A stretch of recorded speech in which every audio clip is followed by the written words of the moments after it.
संभाजीनगर येथे साहित्यरत्न अण्णाभाऊ साठे पुरस्कारार्थींची महाराष्ट्रातील संपूर्ण पुरस्कारार्थींची एक मीटिंग होते आणि त्या मीटिंगसाठी आज माझी आणि सामाजिक कार्यकर्ते मोहन सखाराम शिंदे यांची भेट झाली आणि त्यांनी आत्तापर्यंत जे सामाजिक काम केले आहे ते उल्लेखनीय आहे, तर त्यांच्या तोंडूनच आपण ते ऐकणार आहोत.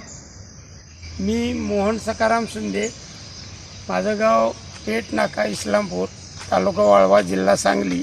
मी गेली 40-45 वर्ष या गोरगरीब समाजासाठी अविरतपणे काम करत आहे. महाराष्ट्रातील 33 जिल्हे मी फिरलो आहे आणि त्या लोकांची अवस्था समक्ष पाहिल्यानंतर शेतमजूर, ऊसतोड, असंघटित, असुरक्षित, आदिवासी या लोकांना जगण्याचं ठोस साधन नाही आणि त्या दृष्टिकोनातून मला ज्या ज्या ठिकाणी काम करावंसं वाटलं तर तिथं संपूर्ण जगण्याचं इतकं अविरत असं चित्र विदारक आहे की त्या लोकांना कष्टाशिवाय, मनगटावर जगण्याशिवाय पर्याय नाही.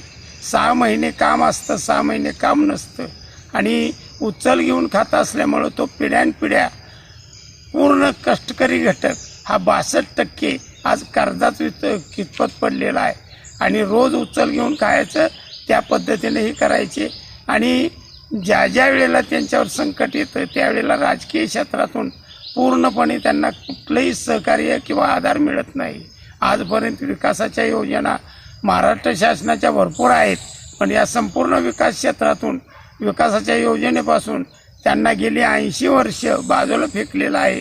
त्यामुळं आर्थिक दरी इतकी मोठी आहे की त्या आर्थिक दरी पूर्णपणे जर घालवायला त्यांना माणूस म्हणून जगण्याचा अधिकार द्यायचा असेल तर महाराष्ट्रातील संपूर्ण क्षेत्रामध्ये गायरान, गावठाण, ओलिताखालच्या, धरणाखालच्या, डोंगरी उताराच्या, फॉरेस्टरच्या, वनीकरणाच्या अशा लाखो एकर जमिनी पडून आहेत. सर्वे केला असता त्या जमिनी पडून असतात, त्याचं देशाला काही उत्पन्न नाही. ते जर शेतमजूर, ऊसतोड कामगारांना, कष्ट करणाऱ्यांना करून खाण्यासाठी दिल्या तर आर्थिक दरी नष्ट होण्यासाठी बराचसा हातभार लागेल आणि या शासनानं बरंचसं काही गोरगरिबांना करण्यासाठी, गोरगरिबांची उन्नती करण्यासाठी केल्याचं पुण्य लाभेल. तेव्हा या सरकारनं या सर्वसामान्य 62% लोकांच्याकडं आज 62% लोकांना जगण्याचा ठोस असा कुठलाही अधिकार नाही. तुम्ही जे गायरानाबद्दल तुम्ही नेहमी म्हणजे कष्टकऱ्यांना ते गायरान मिळावं यासाठी शासनाकडे नेहमी पाठपुरावा करून आत्तापर्यंत तुम्ही किती लोकांना असं गायरान कसण्यासाठी एक संधी देण्याचा प्रयत्न केला आणि यापुढं तुम्ही आणखी काय करत आहात आणि तुमचं लक्ष काय की आता म्हणजे महाराष्ट्रभर तुम्ही फिरत असता, तर त्याबद्दल तुम्हाला काय म्हणायचं आहे गायरानबद्दल? आम्हाला गायरान जर सरकारनं दिलं, आपण म्हणल्याप्रमाणे जर गायरानला सरकारनं दिलं आम्हाला, तर त्यांची आर्थिक दरी दूर करून माणूस म्हणून खऱ्या अर्थानं जगण्याचा अधिकार देण्यासाठी आम्हाला सरकारनं जमीन द्यावी. आम्ही गोपालन, गोरक्षण, गोपालन शाळा, तसंच शेळीपालन, कुक्कुटपालन, पशुपालन, खाद्य उत्पादन, शेती व्यवसाय, दुग्ध व्यवसाय असे 17 उद्योग शेतीपूरक म्हणून त्यात आम्ही समाविष्ट करू आणि त्याच्यातून ही लोक दुसरं काम करणारच नाहीत. कष्टातून प्रगती करायची आणि आपली प्रगती आर्थिकची व्हावी या दृष्टिकोनातून जमिनी देणं अतिशय गरजेचं आहे आणि या जमिनी दिल्याशिवाय आर्थिक दरी होणार नाही.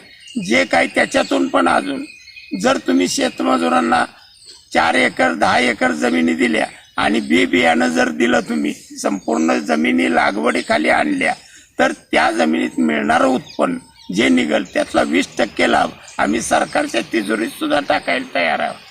आणि तशाच पद्धतीनं काही उद्योजक आहेत, त्या उद्योजक आज जवळजवळ उद्योग करण्यासाठी प्रवृत्त आहेत. हिरीने भाग घेतात, झटतात, 1000-2000 रुपये खर्च करतात, पण बँका प्रकरण मंजूर करून आणलं तरी बँका त्यांची अडवणूक करते आणि नवीन माणसानं बँकेचा टर्नआउट दावा अमकत करा असे अट्टे घालून फेटाळतात.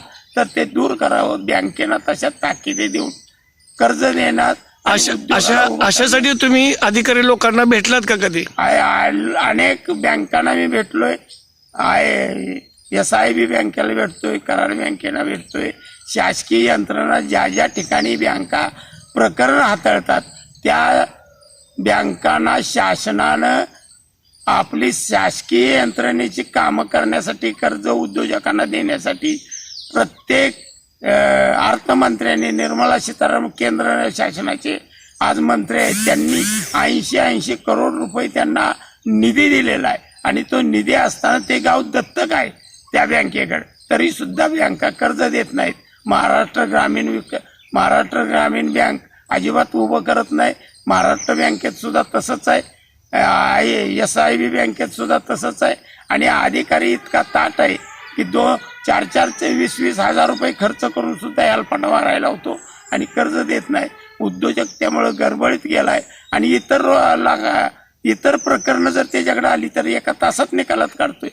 सर्वसामान्य गरिबांची प्रकरणं तू करत नाही, टाळाटाळ करतो. आतापर्यंत तुम्ही महाराष्ट्रात समाजसेवेसाठी फिरत असता आणि महिना 2-2 महिने बाहेरच असता. गोरगरिबाच्या तुम्ही अडचणी सोडवत असता. त्यामध्ये तुम्हाला अशा अडचणी आहेत का की त्या तुम्ही आतापर्यंत चांगल्या सोडवून त्यांना मार्गस्थ लावलेल्या, अशी काय कधी घटना आहे का? आम्ही उद्योजकांना मार्गस्थ लावले. आता जे याच ठिकाणचं जे तळ आहे तुमच्या शिंगोली जिल्ह्यातलं जे तळ आहे ते स्थानिक आमदारांनी बिहारी लोकांना दिले. ते तळ आपलं आहे, महाराष्ट्राचं आहे. त्या तळ्यासाठी 40 गावं उठलेत. म्हणजे 40 ग्रामपंचायतींची एकत्र येऊन जर त्या तळ्याची मागणी केली तर ते तळ आपल्याला मिळू शकतं. आणि आत्ता त्या तळ्यातले मासे जे लोक सर्वसामान्य पकडतात त्यांना 30 रुपये 40 रुपये दर दिला जातो. आणि ते मासे 200-250-300 रुपयानं विकले जातात. या लोकांना 100-125 रुपये किलोचा दर द्यावा धरणाऱ्यांना आणि त्यांची आर्थिक बाजू दूर करावी. हे काम मी जोरात केलेलं आहे. काय लोकांना पाण्याची, लाईटची व्यवस्था नाही ग्रामीण भागात, तिथं लाईट पाण्याची व्यवस्था त्यांनी केलेली आहे. माजलगावमध्ये फकीरजवळा गावात आमदारांनी, तिथल्या स्थानिक आमदारांनी बोर दिलेले आहेत, पाणी दिलेलं आहे. जागा आम्ही करायला लागलोय, करतोय, खचतोय. आत्तापर्यंत सर्वे करत असताना अनेक लोकांची चित्र इतकी भयानक आहे की ऊसतोडीवाल्या मुलींनी आमचं लग्न नवऱ्याशी झालं नसून कोयत्याचे झालंय अशी भावना मनात ठेवून गर्भाशयाच्या पिशव्या सुद्धा कॅन्सरच्या रीतीने काढून घेतले आणि स्वतःला कष्टामध्ये झोकून देऊन प्रपंच सांभाळते. तुम्हाला आत्ता अण्णाभाऊसाठी साहित्यरत्न अण्णाभाऊसाठी पुरस्कार मिळाला, तो म्हणजे ते योगदान तुम्ही कसं सांगू शकाल की मला या योगदानामुळे हा पुरस्कार मिळाला? माझ्या रक्तातच गरिबी, अण्णाभाऊ साठे यांचं कार्य पहिल्यापासूनच आमच्या स्मरणात असल्यामुळं वाटेगाव ही जवळ होतं. प्रेरणा आम्हाला मिळाली. अण्णाभाऊ साठेंची लेखणी ज्या ज्या वेळेला चालली ती हृदयावर स्पर्श करून गेली. आणि अण्णाभाऊ साठे साहित्याचे खरे हिरो आहेत. आणि त्याच दृष्टिकोनातून अण्णाभाऊ साठ्यांना भारतरत्न पुरस्कार हा मिळावाच. परदेशामध्ये अण्णाभाऊ साठ्यांचा रशियामध्ये पुतळा आहे. अण्णाभाऊ साठ्यांना स्काय हॉटेलमध्ये विद्वानांना जिथं स्थान मिळतं त्या ठिकाणी सुद्धा अण्णाभाऊ साठ्यांना स्काय हॉटेलामध्ये 7 दिवसासाठी बोलवलं होतं, पण 21 दिवस राहिले. आणि त्यांनी तिथं जे कार्य केलंय, महाराष्ट्रात जे कार्य केलंय त्याच्यावर त्यांना ती पुरस्कार मिळण्यासाठी योग्य आहे. आणि जे आज औरंगाबादला जी मिटिंग सर्वांची झाली त्या मिटिंगमधून एकच आलं की जो आर्थिकदृष्ट्या दुबळास घटक आहे, ज्या घटकातून आज पुरस्काराची प्रेरणा सर्वसामान्य लोकांना त्याचा अधिकार मिळाला आहे, त्याच्यातून 60-65 वर्षानंतर पुरस्कार मिळतो. वयमान झालेलं असतं, जगण्याचं साधन नसतं. आणि पुरस्कारार्थींना आम्ही 15,000 मानधन मिळावं असं मुख्यमंत्र्यांशी चर्चा केलेली आहे.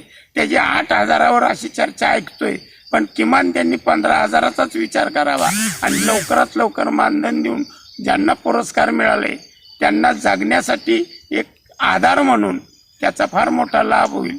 आणि या संपूर्ण गोष्टीचा यामध्ये लाभ मिळण्यासाठी आम्ही ज्या पद्धतीनं आपली संपर्काची यंत्रणा हाताळू त्या पद्धतीनं आम्हाला त्याचा चर्चात्मक भूमिकेतून निर्णय लवकरात लवकर सांगून या मागणीचा तुम्ही आणि आपली विचार दुसरी करावा. मागणी एसटी महामंडळावर काही त्रुटी आहेत त्याबद्दल तुम्हाला काय म्हणायचं आहे? एस टी महामंडळावर त्रुटी आहे ज्या आरामी निमारामीन तुमच्या शिवशाही जे बस आहेत त्यांना आम्हाला संधी मिळाली. केंद्राचा जो भाग आहे रेल्वे हे मिळण्याचा ते वरच्या लोकांनी ते लक्षात घ्यावं. पण मागण्या आमच्या अशा आहेत की अण्णाभाऊ साठेच्या पुरस्काराबरोबर प्रत्येक तालुक्यात प्रत्येक जिल्ह्यात सांस्कृतिक हाल अण्णाभाऊ साठे सांस्कृतिक हाल व्हावा. त्यामुळं गोरगरिबांची लग्न कार्य बसण्याचं एक त्यांना ठोक साधन मिळावं. आणि ऊसतोडी कामगाराच्या नोंदी करण्यासाठी अन्य ठिकाणी जर तुम्ही गेला तर जागा कुणी देत नाही. ग्रामपंचायतीनं मजूर चावडी शेतमजूर चावडी मंजूर केलेली आहे शासनानं. ती ग्रामपंचायतीनं विचार करून प्रत्येक गावात गाव चावडी तयार करून द्यावी. चावडी तयार होत नसेल तर त्या ग्रामपंचायतीचं टेबल आणि खुर्ची लावून आमची लोक बसतील, येणाऱ्या लोकांच्या नोंदी करतील. धन्यवाद. आपण आपला पूर्ण पत्ता आणि नाव आणि मोबाईल नंबर सांगा. माझं मोहन सकाराम शिंदे, मी राहणारा पेठ, तालुका वाळवा, जिल्हा सांगली. माझा मोबाईल नंबर आहे 960 482 3049.